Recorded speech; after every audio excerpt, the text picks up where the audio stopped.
कुछ पेशेंट्स ने मुझे रीच आउट किया जी। उन्होंने कहा कि हमारा डॉक्टर कह रहा है कि BHRT जो होती है बायोइडेंटिकल हार्मोन्स, तो वो तो ड्रग स्टोर से आप जाके बगैर प्रिस्क्रिप्शन के ले सकते हैं। तो BHRT जो होती है वो आप बगैर प्रिस्क्रिप्शन के नहीं ले सकते। BHRT डॉक्टर की प्रिस्क्रिप्शन से आपको मिलती है। आपका डॉक्टर कंफ्यूज कर रहा है वीक फॉर्म ऑफ एस्ट्रोजन जो कि स्किन के ऊपर लगाई जाती है, वो जाके आप ड्रग स्टोर से ले सकते हैं। जो सिंथेटिक केमिकल हार्मोन्स होते हैं वो घोड़ी के पेशाब से बने होते हैं।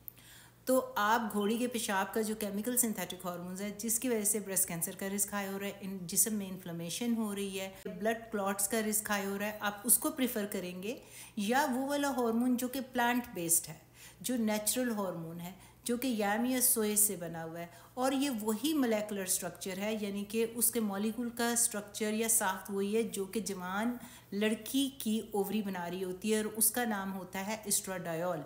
तो आप मुझे एस्ट्राडायोल देंगे या आप मुझे प्राइमरीन जो घोड़े के पेशाब से बना होता है वो मुझे देंगे जिसकी इन्फ्लेमेशन है। आपका डॉक्टर वो तो आपको खुशी खुशी दे रहा है लेकिन बायोइडेंटिकल के बारे में आपको बता नहीं रहा, जो कि आपकी जवानी का हार्मोन है, जो कि अल्लाह मैंने औरतों को दिया है, जो उनकी ओवरी से बनता है। सबसे अहम बात यह है कि जो आप केमिकल सिंथेटिक हार्मोन्स इस्तेमाल करते हैं उनके अंदर सिर्फ 5 to 10% एस्ट्राडायोल प्रेजेंट होता है। बाकी वो दूसरे एस्ट्रोजन के टाइप्स होते हैं जो कि जिस्म के अंदर इन्फ्लेमेशन कर रहे होते हैं। तो एस्ट्रोजन के डिफरेंट टाइप्स होते हैं। बायोइडेंटिकल हार्मोन रिप्लेसमेंट थेरेपी के अंदर एस्ट्राडायोल, प्लीज़ इस चीज़ को याद कर लें कि हम किस एस्ट्रोजन की बात कर रहे हैं, एस्ट्राडायोल की बात कर रहे हैं।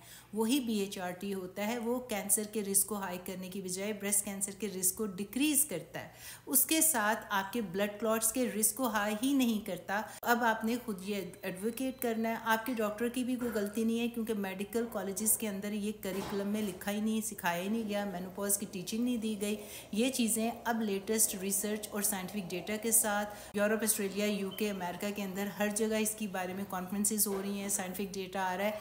तो डॉक्टर्स को अपने आप को एजुकेट करना ही पड़ेगा। जो एजुकेट नहीं करेंगे वो पीछे रह जाएंगे। 5-10 साल में तो कर ही लेंगे लेकिन उस अरसे में आपके पेशेंट का नुकसान हो जाएगा।